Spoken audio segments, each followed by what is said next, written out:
Hello my dear student, আমি তোমাদের Sujoy sir lesson planner চ্যানেলে তোমাদেরকে আবারও স্বাগত জানাই। আজকে আমরা একটা নতুন চ্যাপ্টার পড়বো। আসলে আমাদের প্রাকৃতিক ভূগোলের ভূমিরূপের চ্যাপ্টার শেষ হয়েছিল, আঞ্চলিক ভূগোলের ভারতের আঞ্চলিক পার্টটা শেষ হয়েছিল। আজকে আমরা পড়বো হচ্ছে বায়ুমণ্ডল, মানে দ্বিতীয় চ্যাপ্টার তোমাদের, সেই বায়ুমণ্ডল আমরা পড়বো। আর আরেকটা জিনিস, আজকে প্রাকৃতিক ভূগোলেরই কিন্তু এই বায়ুমণ্ডল কিন্তু পড়ে, ঠিক আছে? যাই হোক, তাহলে আমরা শুরু করি আমাদের বায়ুমণ্ডল মানে প্রাকৃতিক ভূগোলের পাঠ। সেটা হচ্ছে আমরা যেখানে বসবাস করি, সেই জায়গাকে আমরা যেখানে বসবাস করি থাকি, আমরা ভাবি সেটাই পৃথিবী। বা সব মানুষের ক্ষেত্রে পৃথিবীতে 8 বিলিয়ন মানে 800 কোটি মতো মানুষ আছে, তারা যেখানে থাকে তাই পৃথিবী। আমার মনে হয় তাই কি না, তাই না। পৃথিবী মানে শুধু এইটুকু না, পৃথিবী মানে অনেকগুলো, পৃথিবীর অনেকগুলো ভাগ আছে। সেই ভাগের ক্ষেত্রে যাই, তারপরে আমরা বায়ুমণ্ডল পড়াবো। পৃথিবী এই যদি হয়, পৃথিবীর উপরের স্তরে আমরা এইরকম ভাবে থাকি, এই উপরের স্তরে থাকা চাই শুধু বায়ুমণ্ডল নয়, বায়ুমণ্ডলের একটা এই পৃথিবী নয়, পৃথিবীর আমরা এই স্তরে পৃথিবীর উপরে থাকি এইটুকুই শুধু পৃথিবী নয়, পৃথিবীর আরো ভাগ আছে। এই প্রতিটা ভাগকে আমরা স্পিয়ার বা মণ্ডল বলি। হ্যাঁ, স্পিয়ার বা মণ্ডল বলি। এরকম মণ্ডল অনেকগুলো হয়। এক হচ্ছে এই যে পৃথিবীর পৃথিবীর এই জায়গায় ধরো আমরা থাকছি, এখান থেকে পৃথিবীর অভ্যন্তর ভাগ পর্যন্ত মানে কেন্দ্র পর্যন্ত পৃথিবীর প্রথমে 30 কিলোমিটার পর্যন্ত লিথোস্ফিয়ার মানে হচ্ছে শিলামণ্ডল, তারপরে গুরুমণ্ডল, তারপরে কেন্দ্রমণ্ডল। এরকম করে পৃথিবীর অভ্যন্তর ভাগেরও কিন্তু মণ্ডল আছে। এই মণ্ডল এক একটা পৃথিবীরই কিন্তু অংশ। তো এই এখানেও 3টে মণ্ডল গেল। এছাড়াও পৃথিবীতে যতগুলো যত জীব আছে, পৃথিবীর উপরে আমরা বসবাস করি যত জীব জগৎ আছে, বিশেষ করে উদ্ভিদ প্রাণী সমস্ত কিছুকে বলা হয় বায়োস্ফিয়ার বা জীবমণ্ডল বলা হয়, ঠিক আছে? পৃথিবীর যত জলভাগ আছে, সেই জলভাগকে আমরা কি বলি? বায়ুমণ্ডল বলি। হ্যাঁ, জলভাগকে বায়ুমণ্ডল বলি। আর পৃথিবীর এই যে জলভাগ, জীবমণ্ডল, পৃথিবীর অভ্যন্তরের যে শিলামণ্ডল, কেন্দ্রমণ্ডল যেটাই বলি, আর গুরুমণ্ডল, তা বাদেও পৃথিবীর বাইরের যে আবরণ, অদৃশ্য আবরণ, যেটা প্রায় মধ্যাকর্ষণ টান যত পর্যন্ত যায় তত পর্যন্তকে, এরকম পৃথিবীর বাইরের মধ্যাকর্ষণ টান যত পর্যন্ত যেতে পারে, সেই অদৃশ্য আবরণ যেখানে বিভিন্ন গ্যাসের সংমিশ্রণ, ধূলিকণা, বাষ্প এগুলো থাকে, তাকেই বলা হয় বায়ুমণ্ডল। হ্যাঁ, মানে মণ্ডল পাড়া দিয়ে যে বায়ু যায় তাকে বায়ুমণ্ডল বলে না কিন্তু, ঠিক আছে? তাহলে এই হচ্ছে বায়ুমণ্ডল। এবার বায়ুমণ্ডল কি একটু আমরা একটু জেনে নিই। বায়ুমণ্ডল কি? সেটা হচ্ছে যে অদৃশ্য আবরণ বা অদৃশ্য মানে যে অদৃশ্য গ্যাসীয় আবরণ বলতে পারিস। গ্যাসীয় আবরণের সঙ্গে সঙ্গে বিভিন্ন গ্যাসের উপাদানের সঙ্গে সঙ্গে ধূলিকণা, জলীয় বাষ্প, এই সমস্ত কম্প্যাক্ট নিয়ে পৃথিবীর পুরো গায়ে লেগে রয়েছে মধ্যাকর্ষণ টানে, এবং পৃথিবীর অভিকর্ষ, পৃথিবী আবর্তন করছে, পরিক্রমণ করছে, তার তালে তালে ঘুরছে, সেই অদৃশ্য আবরণকেই আমরা বায়ুমণ্ডল বলতে পারি, ঠিক আছে? যেটা মধ্যাকর্ষণ টানে রয়েছে। এই বায়ুমণ্ডল শুধু আহ, ওই মানে বায়ু দিয়ে তৈরি না, বায়ুমণ্ডলেরও 3টে উপাদান আছে। বায়ুমণ্ডলের উপাদান, এটা অনেক সময় দেয়, বায়ুমণ্ডলের উপাদান। আগে একটু বলে নিই, বায়ুমণ্ডল পৃথিবী যদি এখানে হয়, আমরা এখানে বাস করি, পৃথিবীর বায়ুমণ্ডল প্রায় 10,000 কিলোমিটার পর্যন্ত আহ, উপরে অবস্থিত। অনেকে বলে প্রায় 29,000 কিলোমিটার পর্যন্ত যায়, কারণ এই 29,000 কিলোমিটার পর্যন্ত মধ্যাকর্ষণ টান থাকে, অত দূর পর্যন্তই বায়ুমণ্ডল যেতে পারে, মানে বায়ুমণ্ডল থাকতে পারে। তবে বায়ুর মণ্ডলের ম্যাক্সিমামটাই 20 কিলোমিটারের মধ্যে থাকে, বায়ুমণ্ডলের 75% 20 কিলোমিটারের মধ্যেই থাকে, ঠিক আছে?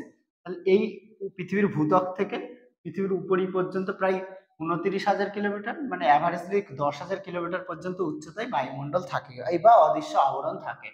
আর এই উপরের অংশকে, উপরের বায়ুমণ্ডলের উপরের অংশকে পড়াশোনা করে, অনেকেই করে উপরের অংশ নিয়ে, অ্যারোনমি বলে তাকে, ঠিক আছে? এটা শর্ট কোশ্চেনে অনেক সময় দেয়, তাই বললাম। পৃথিবীর উপরীয় স্তর নিয়ে বা বায়ুমণ্ডলের উপরীয় স্তর নিয়ে পড়াশোনাকে বলে অ্যারোনমি, ঠিক আছে? এবার আমরা আসি বায়ুমণ্ডলের উপাদান। বায়ুমণ্ডলের উপাদানকে 3টে ভাগে ভাগ করা যায়। এক হচ্ছে গ্যাসীয় উপাদান, 2 হচ্ছে আমরা বলতে পারি জলীয় বাষ্প, 3 বলতে পারি আমরা ধূলিকণা। প্রথমে গ্যাসীয় উপাদান। গ্যাসীয় উপাদান কি বায়ুমণ্ডলে? বায়ুমণ্ডলের গ্যাসীয় উপাদান হচ্ছে বায়ুমণ্ডল তো আমরা বলেছি 10,000 কিলোমিটার পর্যন্ত বিস্তৃত। এই 10,000 কিলোমিটার মধ্যে যত গ্যাস আছে তাকে গ্যাসীয় উপাদান বলা হয়। এই গ্যাসের মধ্যে সবচেয়ে বেশি আছে নাইট্রোজেন, মানে N2, বা নাইট্রোজেন আমি লিখে দিই, নাইট্রোজেন সবচেয়ে বেশি আছে। নাইট্রোজেন প্রায় আছে 78.84% মতো আছে। মানে বায়ুমণ্ডল যদি 100 হয় তার নাইট্রোজেন সবচেয়ে বেশি আছে। তারপরে আছে অক্সিজেন বা O2, অক্সিজেন,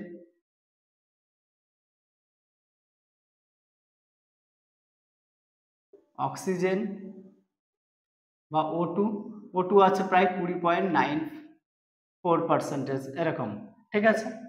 তারপরে আছে নিয়ন গ্যাস, এই সরি আর্গন, প্রায় 0.7। তারপরে আছে আমাদের কি বলে নাম CO2 মানে কার্বন ডাই অক্সাইড, সেটা হচ্ছে 0.033। এই যে এই চারটে গ্যাস মিলেই বায়ুমণ্ডলের 99.9% আছে। আর বাকি 0.1% আছে, 0.01% আছে বাকি সমস্ত গ্যাসগুলো, ঠিক আছে। আবার এই দুটো গ্যাস মিলেই আছে বায়ুমণ্ডল প্রায় 99% গ্যাস। এছাড়াও আরো বিভিন্ন গ্যাস আছে, বিভিন্ন নিষ্ক্রিয় গ্যাস আছে, হিলিয়াম, নিয়ন, আর্গন, ক্রিপ্টন, জেনন, রেডন ছাড়াও বিভিন্ন অক্সাইড গুলো কিন্তু এখানে কিন্তু বায়ুমণ্ডলের মধ্যে আছে। এই হচ্ছে গ্যাসীয় উপাদান। বায়ুমণ্ডলে এই গ্যাসগুলো অদৃশ্য হিসেবে অবস্থান করছে। আর একটা গ্যাস আছে O3, মানে ওজোন গ্যাসও আছে কিন্তু, ঠিক আছে। বায়ুমণ্ডলে এই গ্যাসীয় উপাদানগুলো আছে। এবার গ্যাসীয় উপাদান বা বায়ুমণ্ডলের গুরুত্ব কি, মানে বায়ুমণ্ডল কেন, কি কাজে লাগে, কেন পড়বো বায়ুমণ্ডল? আসলে বায়ুমণ্ডলের এই গ্যাসীয় উপাদান বা বায়ুমণ্ডলের একটা গুরুত্ব আছে। সবচেয়ে বড় কথা হচ্ছে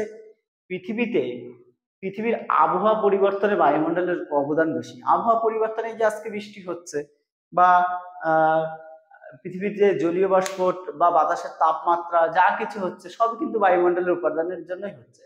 পৃথিবীর উপরিভাগ থেকে বা সূর্যের যে তাপ দেয় সেই তাপ বা তরঙ্গ আকারে পড়ে সেগুলোও শোষিত করে রাখে এগুলো। বিশেষ করে O3, ওজোন গ্যাস, যখন সূর্য থেকে আসা অতিবেগুনি রশ্মিকে শোষণ করে নেয়, নাইলে মানুষের শরীরে বা অন্যান্য প্রাণীদের শরীরে এগুলো পড়তো, যেগুলো স্কিন ক্যান্সার, মানে সবাই ক্যান্সারে আক্রান্ত হয়ে যেত। সুতরাং পৃথিবীকে বেঁচে থাকার জন্য বায়ুমণ্ডলের অবদান আছে। বায়ুমণ্ডল সূর্য যে তাপ দেয়, সৌর তাপের কুপরিবাহী বলেই পৃথিবীর গড় টেম্পারেচার 15 ডিগ্রি। আর বেশি যদি অ্যাভারেজ টেম্পারেচার আরো বেড়ে যেত, পৃথিবীতে মনুষ্যকুল কেন অন্যান্য জীবজন্তু বাঁচতে পারতো না। 1 ডিগ্রির যদি হেরফের হয়ে যায় টেম্পারেচার, তাহলে পৃথিবীতে কিরকম গরম, এখন আমরা যেরকম গরম সহ্য করছি, আস্তে আস্তে পৃথিবীর তাপমাত্রা গ্লোবাল ওয়ার্মিং এ বাড়ছে।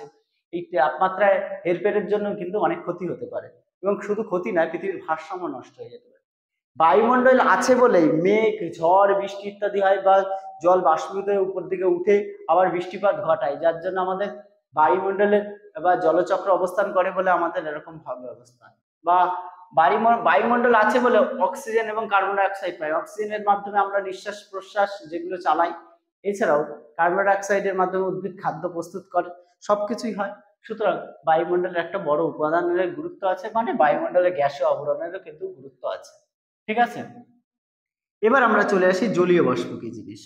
জলীয় বাষ্প সবচেয়ে বায়ুমণ্ডলের পরিবর্তনশীল পদার্থ। জলীয় বাষ্প বাতাসে বা বায়ুমণ্ডলে 0 থেকে 4% পর্যন্ত থাকতে পারে, ঠিক আছে। জলীয় বাষ্প, এই জলীয় বাষ্প 0 থেকে 4% কিরকম থাকে, সেটা হচ্ছে এই জলীয় বাষ্প কিন্তু কিসের মাধ্যমে হয়, উষ্ণতা বা তাপের মাধ্যমে জল বাষ্পীভূত হয়ে উপর দিকে ওঠে।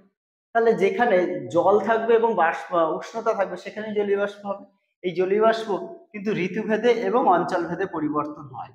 যেরকম এখন আমাদের বর্ষাকাল বা বর্ষা ঋতু চলে এসে, এখানে জলও যেরকম আছে আমাদের এই চত্বরে, সেরকম ভাবে উষ্ণতাও আছে, উষ্ণ আর্দ্রের জন্য এখানে জলীয় বাষ্পের পরিমাণ বেশি। আবার যেখানে খুব শীতল অঞ্চল, যেখানে মরুভূমি অঞ্চল, খুব গরম, সেখানে জলও পায় না এবং উষ্ণতার উপর বা ঠান্ডা বা গরমের জন্য সেখানে কিন্তু জলীয় বাষ্পের পরিমাণ কম। আবার ঋতুভেদে গরমকালে জলীয় বাষ্প একটু বেশি হয়, শীতকালে জলীয় বাষ্প কম হয়। এই জলীয় বাষ্প কিন্তু পরিবর্তনশীল এবং 0 থেকে 4% পর্যন্ত বায়ুমণ্ডলে আমাদের থাকতে পারে জলীয় বাষ্প। জলীয় বাষ্পের একটা গুরুত্ব আছে। কিরকম জলীয় বাষ্পের গুরুত্ব আছে, এই জলীয় বাষ্পই কিন্তু এই যে যত আমাদের যে সূর্যের থেকে যে তরঙ্গগুলো আসে ছোট ছোট তরঙ্গ আকারে, সেই জলীয় বাষ্প কিন্তু সেই তরঙ্গকে আটকে দেয়। আবার জলীয় বাষ্পের জন্যই আমাদের কি হয়, মেঘকণা হয়, জলচক্র সম্পাদন হয়। ঠিক আছে, জলীয় বাষ্পর কিন্তু একটা বড় গুরুত্ব আছে কিন্তু এখানে, জলীয় বাষ্পর জন্যই কিন্তু এগুলো হয় আর কি। জলীয় বাষ্পর জন্য মেঘ, জলকণা, তুহিন, বরফ কণা এই সমস্ত কিন্তু জলীয় বাষ্পর জন্য হয়। আবার ওই যে জলীয় বাষ্প উপরে যখন আকাশে মানে দীর্ঘ আকাশে যায়, মানে নিচু না ঊর্ধ্ব আকাশে যায়, তখন ঊর্ধ্ব আকাশে কিন্তু জলীয় বাষ্পের জন্য লীন তাপের পরিবর্তন হয়, যার দরুন আবহাওয়ার পরিবর্তন হচ্ছে কিন্তু। তাহলে জলীয় বাষ্পর কিন্তু গুরুত্ব একটা বিশাল। এই যে জলীয় বাষ্প আমাদের বাতাসে বেশি, বৃষ্টিপাত হতেই পারে, তাহলে জলীয় বাষ্প কিন্তু আমাদের বৃষ্টিপাত ঘটাতে সাহায্য করে, মানে ওই যে বললাম তুহিন, বরফ, তুষারপাত এই সমস্ত ঘটাতে সাহায্য করে। তাহলে জলীয় বাষ্প কিন্তু একটা গুরুত্ব আমাদের আছে কিন্তু। এবার এটা বললাম 0 থেকে 4% পর্যন্ত, 0 থেকে 4% পর্যন্ত হয়। এবার আমরা একটু চলে আসি ধূলিকণা। ধূলিকণা কি জিনিস? ধূলিকণা মানে বাতাসে ভাসমান ছোট ছোট টুকরো বা কঠিন আবরণই হচ্ছে ধূলিকণা। এগুলো সূক্ষ্ম সূক্ষ্ম আবরণ, যা চোখে খুব দেখা কম যায় ইত্যাদি, এরকম টাইপের ধূলিকণা। ঠিক আছে, এই ধূলিকণা কোথা থেকে পাই আমরা? ধূলিকণা হয়, আজকে আগুন ধরে গেল কোনো জায়গায়, সেখান থেকে তার ছাইগুলো উড়ে যেতে পারে। আগ্নেয়গিরির থেকে যদি আগ্নেয়গিরি ভস্ম, লাভা, সিন্ডার, ছাই এগুলো উড়ে গিয়ে আর এক ধূলিকণাতে পরিণত হতে পারে। তারপরে আমাদের এই যে বিভিন্ন পরাগ রেণু, মানে বিভিন্ন উদ্ভিদ দের পরাগ রেণু, এগুলো বাতাসের সঙ্গে সঙ্গে উড়ে বাতাসে আঘাত মানে বাতাসের প্রবাহে উড়ে গিয়ে ধূলিকণাতে সঙ্গে মিশে যেতে পারে। আবার সমুদ্রের লবণও কিন্তু সমুদ্রের পাশে গেলে দেখা যায় গায়ে গায়ে লবণ কণা আসে, সেগুলোও কিন্তু অনেকটা ধূলিকণার সঙ্গে মিশে থাকে। এই ধূলিকণা সবচেয়ে বড় গুরুত্ব, ধূলিকণা আছে বলেই ধূলিকণা জন্যই আকাশটা কিন্তু নীল কালারের লাগে, মানে প্রতিফলনের জন্য। আবার ধূলিকণা আছে বলেই ওই যে উষা গোধূলি এগুলো কিন্তু বোঝা যায়। এটা তো গেল। আর ধূলিকণা আছে বলে এই ধূলিকণার ছোট ছোট টুকরের উপর এরকম উপর জলীয় বাষ্পগুলো এর উপরে জমা হয়। এই জমা হয় বলেই, জমতে পারে বলে বা দাঁড়াতে পারে বলে জলীয় বাষ্প কিন্তু পৃথিবীর আবহাওয়া মণ্ডলে, মানে বৃষ্টিপাত থেকে তুষারকণা, তুহিনকণা এই সমস্ত কিছু তৈরি করতে পারে। নাইলে ধূলিকণা না থাকলে কিন্তু কোনো জলীয় বাষ্পেরও কোনো ভ্যালু হতো না। সুতরাং একটার সঙ্গে একটা লিঙ্ক আপ। আর ধূলিকণা কি কাজ করে? এই ধূলিকণার উপর জলীয় বাষ্পগুলো, ওই যে আমাদের কুয়াশা দেখতে পাই, শিশির নিশির দেখতে পাই, কুয়াশা দেখতে পাই, এগুলো কোথায়? এই জলীয় বাষ্প কণা ওই ধূলিকণার উপরে ভেসে বেড়ায়। ঠিক আছে, এই ধূলিকণার কিন্তু একটা গুরুত্ব বাড়ে। যে মেঘপুঞ্জ বা জলীয় বাষ্প কণা ধূলিকণার সঙ্গে উপর ভেসে বেড়ায়, সেগুলোই পরে ঘনীভূত হয়ে বৃষ্টিপাত হয়। তাহলে ধূলিকণার একটা গুরুত্বপূর্ণ উপাদান আছে, ভূমিকা আছে। ঠিক আছে, তাহলে এই গেল আমাদের বায়ুমণ্ডলের উপাদান বা বায়ুমণ্ডলের ধারণা আর উপাদান দুটো। ঠিক আছে, আর একটা আমাদের চ্যাপ্টারে আর একটা জিনিস আছে আজকে, সেটা হচ্ছে স্তর বিন্যাস বায়ুমণ্ডলের। একটু আমরা স্তর বিন্যাসটা পড়ি। বায়ুমণ্ডলের স্তর বিন্যাস বলতে আমরা দুভাবে বায়ুমণ্ডলের স্তর বিন্যাস করব, একটা উষ্ণতার ভিত্তিতে, একটা উপাদানের ভিত্তিতে, একটা উষ্ণতা উপাদান আর একটা উষ্ণতার ভিত্তিতে বায়ুমণ্ডলের স্তর বিন্যাস করব। বললাম 10,000 কিলোমিটার পর্যন্ত এই আমাদের বায়ুমণ্ডলের এই স্তর। ঠিক আছে, এর উপর নির্ভর করে আমরা বায়ুমণ্ডলের শ্রেণী বিন্যাস করব, মানে উপাদানের। বায়ুমণ্ডলের উপাদান অনুসারে বায়ুমণ্ডলের দুটো ভাগে ভাগ করা যায়। একটা হচ্ছে হোমোস্ফিয়ার, একটা হচ্ছে হেটেরোস্ফিয়ার। মানে মানে সমমণ্ডল আর বিষমমণ্ডল। ঠিক আছে, একটা সম আর একটা বিষমমণ্ডল। কিরকম বিষমমণ্ডল? বায়ুমণ্ডলের পুরো 0 থেকে 88 কিলোমিটার পর্যন্ত যে স্তর থাকে, সেটাই বায়ুমণ্ডলের যত উপাদান, ধূলিকণা, বিভিন্ন গ্যাসের আবরণ, তারপরে আমাদের আর একটা জলীয় বাষ্প, এই সমস্ত কিছু উপাদানগুলো প্রায় সমান সমান থাকে, মানে একটা অনুপাত নির্দিষ্ট থাকে, মানে 1:1:2 এরকম থাকে, 1:2:1:2 যেরকম থাকে আর কি, লেভেলেই থাকে প্রতি সময়, মানে একটা নির্দিষ্ট পরিমাণ থাকে। যদি এখানে 10 থাকে, 10:5:5 এরকম নির্দিষ্ট একটা সীমানা থাকে, যার উপাদানগুলো একই রকম থাকে। হ্যাঁ, মানে 10:10:5:5 এরকম ভাবেই থাকবে অনুপাতগুলো। বায়ুমণ্ডলের সমস্ত অনুপাতগুলো, ধূলিকণা, মেঘপুঞ্জ, তারপরে আমাদের গ্যাসীয় কণা, তারপরে হচ্ছে জলীয় বাষ্প, একটা নির্দিষ্ট অনুপাতে থাকে এবং সমানভাবে থাকে। তার জন্য একে হোমোস্ফিয়ার বা সমমণ্ডল বলা হয়। আর 88 কিলোমিটার থেকে 10,000 কিলোমিটার পর্যন্ত যে স্তর, তাকে বলে হেটেরোস্ফিয়ার বা বিষম মণ্ডল। ঠিক আছে, এখানে বায়ুমণ্ডলের সমস্ত উপাদানগুলো, জলীয় বাষ্প, ধূলিকণা এবং বায়ুমণ্ডলের যে গ্যাসগুলো সব আলাদা আলাদা থাকে, কোনো একটা নির্দিষ্ট অনুপাত থাকে না, তাই একে বলা হয় হচ্ছে হেটেরোস্ফিয়ার বা বিষম মণ্ডল। এই হেটেরোস্ফিয়ার বা বিষম মণ্ডলকে অনেকগুলো ভাগে আবার ভাগ করি, 4টে ভাগে ভাগ করা যায়। একটা,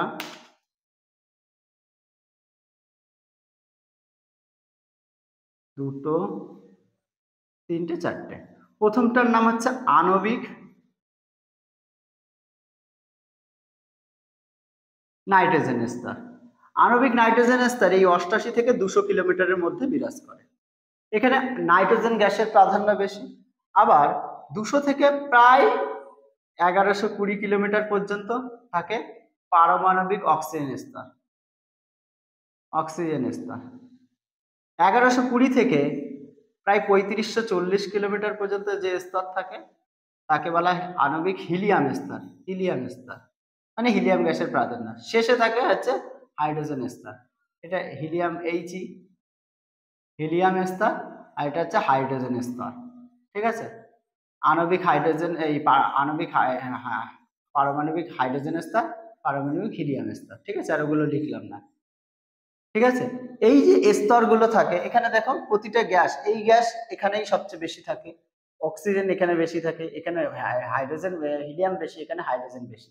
তাহলে একটা নির্দিষ্ট উপাদানের কিন্তু সমান সমান, এই জায়গায় সব সমান সমান থাকে না, এখানে সমান সমান থাকে না, এই গ্যাস বেশি থাকে। এই যে পার্থক্যের জন্য এই জায়গাকে বলা হয়েছে বিষমমণ্ডল বা হেটেরোস্ফিয়ার বলা হয়। ঠিক আছে, আর এদের দুটো হিলিয়াম স্তর, হেটেরোস্ফিয়ার আর হোমোস্ফিয়ারের মধ্যে একটা সীমানা আছে, তাকে টার্কোপজ মনে হয় খুব সম্ভবত বলে, দেখি। হ্যাঁ, তাকে টার্বোপজ বলে, তাকে টার্বোপজ বলে, টার্পো না, টার্বোপজ বলে। পজ মানে থামা। ঠিক আছে, তাকে টার্বোপজ বলে। তাহলে পরীক্ষায় অনেক সময় দিতে পারে হিলিয়াম হোমোস্ফিয়ার হেটেরোস্ফিয়ারের মাঝখানে জায়গাকে কি বলা হয়। এটা কাল্পনিক রেখা আমরা ভাগ করেছি, মানে বিজ্ঞানীরা ভাগ করেছে, টার্বোপজ বলে। ঠিক আছে, এই হচ্ছে উপাদানের ভিত্তিতে বায়ুমণ্ডলের দুটো ভাগ। এবার আমরা উষ্ণতার ভিত্তিতে বায়ুমণ্ডলের ভাগগুলো পড়ব। উষ্ণতার ভিত্তিতে বায়ুমণ্ডলকে আবার এরকম ভাবেই ভাগ করা যায়, 6টা ভাগে ভাগ করতে পারি আমরা উষ্ণতার ভিত্তিতে। কিরকম ভাবে ভাগ করব সেটা আমরা একটু দেখে নিই। উষ্ণতার ভিত্তিতে বায়ুমণ্ডলকে প্রথম 6টা ভাগে ভাগ করা যায়, 1, 2, 3, 4, 5, 6। প্রথম স্তরের নাম হচ্ছে ট্রোপোস্ফিয়ার। ট্রোপোস্ফিয়ার, এইখানে পরীক্ষায় কিন্তু একটা বড় প্রশ্ন দিতে পারে, বায়ুমণ্ডলের হচ্ছে স্তর বিন্যাস করে উপাদানের ভিত্তিতে উষ্ণতা। এবার বললো উষ্ণতার ভিত্তিতে স্তর বিন্যাস করে যে কোনো দুটো ভাগের বর্ণনা দাও। আমরা এখন সেটাই যাচ্ছি। আর এটা 5 নম্বরে দিতে পারে, তুমি ট্রোপোস্ফিয়ার লিখলে তারপরে হচ্ছে স্ট্র্যাটোস্ফিয়ার, মেসোস্ফিয়ার, এরকম ভাবে troposphere, stratosphere, mesosphere, thermosphere, exosphere, আর হচ্ছে আমাদের ম্যাগনেটোস্ফিয়ার। এরকম 6টা ভাগে ভাগ। তার মধ্যে আমি সবার আগে শুরু করি ট্রোপোস্ফিয়ার। এটা কত কিলোমিটার? 0 থেকে 18 কিলোমিটার পর্যন্ত হতে পারে ট্রোপোস্ফিয়ার। এই স্তর ট্রোপোস্ফিয়ার, ট্রোপোস মানে কি মিক্সিং, আর স্তর মানে মণ্ডল। তার ট্রোপোস্ফিয়ার মানে যেখানে সমস্ত গ্যাসের মিশ্রণ থাকে, একে ক্ষুদ্রমণ্ডলও বলে, কারণ ট্রোপোস্ফিয়ারে ঝড় বৃষ্টি, ধূলিকণা, বায়ুকণা, মানে যা কিছু আছে, মানে আমাদের তুষারপাত, তারপরে কুয়াশা, সমস্ত কিছু এখানে ট্রোপোস্ফিয়ারে হয়। আর ট্রোপোস্ফিয়ারে পৃথিবীর সবচেয়ে বেশি, মানে 75% বায়ু এখানেই থাকে, এই জন্য একে ক্ষুদ্রমণ্ডলও বলা হয়। এই ক্ষুদ্রমণ্ডল বলছি কেন, ক্ষুদ্রমণ্ডল বলা হচ্ছে ওই ঝড়, মেঘ, বৃষ্টি ইত্যাদি কিছু, সমস্ত কিছু এখানেই কিন্তু অবস্থান করছে এই ট্রোপোস্ফিয়ারে। তারপরে ধূলিকণা থাকে, মেঘপুঞ্জ, সমস্ত কিছু এখানে হয়, বৃষ্টিপাত অতিরিক্ত সব হয়। আর ট্রোপোস্ফিয়ারের বৈশিষ্ট্যের মধ্যে সবচেয়ে বড় পড়ে, যত উচ্চতা বাড়বে তত আস্তে আস্তে টেম্পারেচার কমতে থাকে, কমতে কমতে একটা সময় -80 ডিগ্রি টেম্পারেচারে চলে আসে, -80 ডিগ্রি টেম্পারেচারে চলে যাবে। এই ট্রোপোস্ফিয়ারে 1 কিলোমিটার উপরে গেলে 6.5 ডিগ্রি হারে টেম্পারেচার কমে, একে নর্মাল ল্যাপস রেট বলে। হ্যাঁ, স্বাভাবিক উষ্ণতা হ্রাসের হার বা normal lapse rate, NLR, normal lapse rate বলা। ঠিক আছে, তাহলে আর এই জায়গাটা সবচেয়ে ভারী, যত স্পিয়ার আছে বা বায়ুমণ্ডলের 75% বললাম গ্যাস বা সমস্ত উপাদান কিন্তু এই জায়গাটাই থাকে। ঠিক আছে। ট্রোপোস্ফিয়ারেই কিন্তু বৃষ্টিপাত, আমরা বললাম আমরাও ট্রোপোস্ফিয়ারেই বসবাস করি। যত যে কটা মণ্ডল আছে তাদের মাঝে বরাবর যে স্তরগুলো আছে তার পরবর্তী নাম হয় পজ। মানে এখানে ট্রোপোস্ফিয়ারের আর পরের স্তর আসার আগে যে ঊর্ধ্ব সীমানা তাকে ট্রোপোপজ বলে। ট্রোপোপজ, পজ মানে থামা, তাহলে ট্রোপোপজ, ট্রোপোপজ, ট্রোপোপজ মানে হচ্ছে পজ মানে থামা, ট্রোপোস্ফিয়ারের ঊর্ধ্ব অংশকে ট্রোপোপজ বলে। এরপরে স্তরে আমরা চলে আসি ট্রোপোস্ফিয়ারের ঊর্ধ্ব অংশ, মানে ট্রোপোপজ থেকে প্রায় 18 কিলোমিটার থেকে 50 কিলোমিটার পর্যন্ত স্তরকে আমরা বলতে পারি স্ট্র্যাটোস্ফিয়ার। আমরা বলি হচ্ছে স্ট্র্যাটোস্ফিয়ার। এই স্তর আবার শান্ত মণ্ডল। কেন শান্ত মণ্ডল? কারণ এই স্তরে ঝড়, মেঘ, বৃষ্টি, তারপরে ধূলিকণা, তুষারপাত এই সমস্ত কিচ্ছু হয় না। এই স্তর শান্ত মণ্ডল। এই স্তরেই জেট বিমানগুলো চলাচল করে। তবে এই স্তরেই একটা সমস্যা আছে, এই স্তরে যত উপর দিকে যাওয়া যাবে তত উষ্ণতা আস্তে আস্তে বাড়তে থাকে। এখানে শেষ -80 ডিগ্রিতে শেষ করেছিল, এখানে উষ্ণতা বাড়তে বাড়তে প্রায় 4 ডিগ্রি, 0 থেকে 4 ডিগ্রি পর্যন্ত হয়ে যেতে পারে। ঠিক আছে। তাহলে স্ট্র্যাটোস্ফিয়ারে যত উপর দিকে যাব আমরা তত কিন্তু বাড়তে থাকবে। স্ট্র্যাটো মানে শান্ত মণ্ডল। ঠিক আছে। এখানে ঝড়, মেঘ, বৃষ্টি হয়। তবে এখানে রাতের আকাশে, হ্যাঁ, মুক্তির মেঘ বা এইখানে মুক্তির মেঘ বা মাদার অফ পার্ল বলে এক ধরনের মেঘ দেখতে পাওয়া যায়। সে মেঘে বৃষ্টি হয় না, কিন্তু মেঘ দেখা যায় স্ট্র্যাটোস্ফিয়ারে। এই যে বললাম ঝড়, মেঘ, বৃষ্টি কিছু হয় না, কিন্তু মাঝে মাঝে মুক্তির মেঘ বা মৌক্তিক মেঘ বা মাদার অফ পার্ল বলে যে মেঘ এখানে কিন্তু স্ট্র্যাটোস্ফিয়ারে আসে কিন্তু।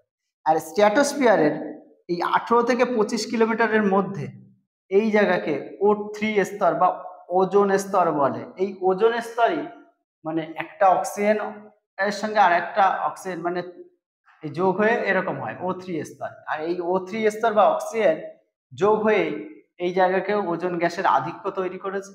আর এই ওজোন গ্যাসই পৃথিবী থেকে আসা অতি বেগুনি রশ্মিকে বাধা দেয়। ঠিক আছে। এই হচ্ছে ওজোন গ্যাসের স্তর। এরপরে স্ট্র্যাটোস্ফিয়ারের শেষ সীমানাকে আমরা কি বলতে পারি? স্ট্র্যাটোপজ। স্ট্র্যাটোপজ, কারণ ওই যে বললাম প্রতিটা স্তরের শেষ সীমানা পজ, পজ মানে থামা, আর স্তরের নাম স্ট্র্যাটোপজ। স্ট্র্যাটোপজ হচ্ছে শুরু শেষ 50 কিলোমিটার থেকে 80 কিলোমিটার পর্যন্ত যে স্তর তাকে বলা হচ্ছে মেসোস্ফিয়ার। মেসো কথাটা হচ্ছে মধ্যবর্তী। মেসো কথার অর্থ হচ্ছে কি? মধ্যবর্তী। এই স্তরটা, এই যে স্তরটা, এই স্তরেও কিন্তু যত উপর দিকে উঠবো তত আস্তে আস্তে, এইখানে যেরকম উপর দিকে উঠলে ঠান্ডা হচ্ছে, এটা গরম হচ্ছে, মানে তাপমাত্রা কমছে, এর তাপমাত্রা বাড়ছে। এই স্তরেও কিন্তু আমাদের তাপমাত্রা মানে স্ট্র্যাটোস্ফিয়ারে আমাদের কিন্তু তাপমাত্রা কি হবে? এই মেসোস্ফিয়ারে আমাদের তাপমাত্রা কিন্তু কমবে। কমতে কমতে একটা সময় -90 ডিগ্রি চলে যায়। এই স্তরই সবচেয়ে ঠান্ডা স্তর, মানে শীতল স্তর। এই স্তরে কিন্তু ওই যে ঝড়, মেঘ, বৃষ্টি হয় না, তা সত্ত্বেও একটা রাতের আকাশে মেঘ দেখা যায়, তাকে নৈশদ্যুতি মেঘ বলে। হ্যাঁ, নৈশদ্যুতি মেঘ বলা হয়। তাহলে মেসোস্ফিয়ারের মেঘকে আমরা কি বলি? নৈশদ্যুতি মেঘ বলি। এই স্তরে ঠান্ডা স্তর। এই স্তর এই কিন্তু যত উল্কাপিণ্ড, উল্কাপিণ্ড তো গরম, খুব তাপমাত্রাযুক্ত, এই স্তরেই এসে ফেলানো হয়, মানে এই স্তরেই এসে পড়ে বা পুড়ে ছাই হয়ে যায়, কারণ এই স্তরেই তো তাপমাত্রা সবচেয়ে কম, এখানে পুড়ে ছাই হয়ে যাবে বা ঠান্ডা হয়ে যায়। ঠিক আছে। মেসোস্ফিয়ারে হচ্ছে এই জায়গাটা। তাহলে মেসোস্ফিয়ার হচ্ছে 50 থেকে 80 কিলোমিটারের মধ্যে এই মেসোস্ফিয়ার অবস্থিত। ঠিক আছে। এবার মেসোস্ফিয়ারের ঠিক থেকে উপর দিকে আবার যাচ্ছে, আর মেসোস্ফিয়ারের শেষ সীমানা মেসোপজ।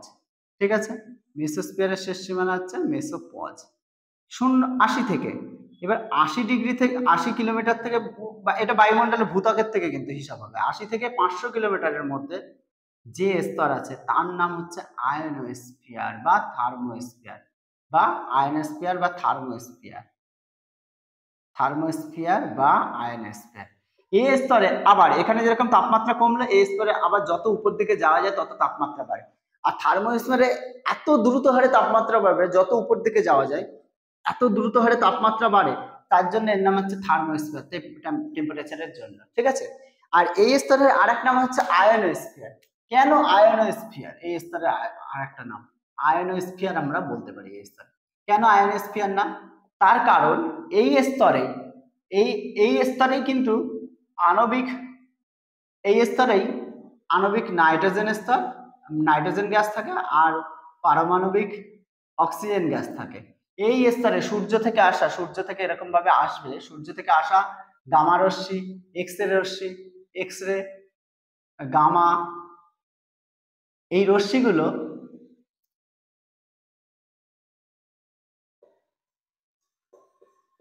গামা, এক্স রে এবং গামা রশ্মিগুলো এই স্তরে এসে ভেঙে গিয়ে ধনাত্মক বা পজিটিভ আয়ন যুক্ত, যে পজিটিভ আয়ন ইলেকট্রনে পরিণত হয়, মানে পজিটিভ আয়নে পরিণত হয়, সেই জন্য এর নাম আয়নোস্ফিয়ার। তাহলে আয়নোস্ফিয়ার বা থার্মোস্ফিয়ার কেন এর নাম? যত এই স্তরেই আণবিক নাইট্রোজেন স্তর এবং O2 স্তর, অক্সিজেন স্তর পারমাণবিক থাকে, এই স্তরে সূর্য থেকে আসা এক্স রে রশ্মি এবং পারমাণবিক গামা রশ্মি এসে এই স্তরে ভেঙে যায়, নাইট্রোজেন এবং অক্সিজেনের সঙ্গে বিক্রিয়া করে ভেঙে গিয়ে ইলেকট্রন, পজিটিভ ইলেকট্রন আয়নে পরিণত হয়েছে, পজিটিভ ইলেকট্রন আয়নে পরিণত হয়েছে, এই জন্য এই স্তরের নাম আয়নোস্ফিয়ার। আর এই স্তর এতই অন্ধকার, আর এই স্তরে আয়নিত হওয়ার পরে ভেঙে গিয়ে এই স্তরে কিন্তু অরোরা বোরিয়ালিস, অরোরা অস্ট্রালিস, যেটা সুমেরুবৃত্ত কুমেরুবৃত্ত অঞ্চলে দেখা যায়, মানে রাতের আকাশে আলোর ছটার মতো ছমাস থাকে না অরোরা বোরিয়ালিস, অরোরা অস্ট্রালিস, যেটা 7 বইতে পড়েছে, সেটা কিন্তু এই থার্মোস্ফিয়ারে দেখা যায়। আর একটা জিনিস, এই থার্মোস্ফিয়ারের এভারেজ টেম্পারেচার প্রায় তাপমাত্রা 1200 ডিগ্রি মতো পৌঁছায় এখানে, ঠিক আছে? থার্মোস্ফিয়ারের তাপমাত্রা কিন্তু 1200 ডিগ্রি। এখানেই এই যে আমরা ফোনে কথা বলি বা বেতার তরঙ্গ, সমস্ত কিছু এখানেই এই থার্মোস্ফিয়ারে বা এক্সোস্ফিয়ারে কিন্তু প্রতিফলিত হয়, ঠিক আছে? থার্মোস্ফিয়ার বা এক্সোস্ফিয়ার। এরপরে আমরা চলে আসবো থার্মোস্ফিয়ারের পরে হচ্ছে এক্সোস্ফিয়ার, এক্সোস্ফিয়ার বা এক্সোমন্ডল। এক্সোস্ফিয়ার এই স্তর কিন্তু খুব বিশাল কিছু না, এই স্তর এই 500 থেকে প্রায় 750 কিলোমিটার পর্যন্ত এই স্তরের অবস্থান। এই 250 কিলোমিটারের মধ্যে যত উপর দিকে যাওয়া যাবে এই স্তরে তত তাপমাত্রা বাড়ে যায়। এই স্তরে প্রায় 1600 ডিগ্রি টেম্পারেচার এই স্তরে, ঠিক আছে?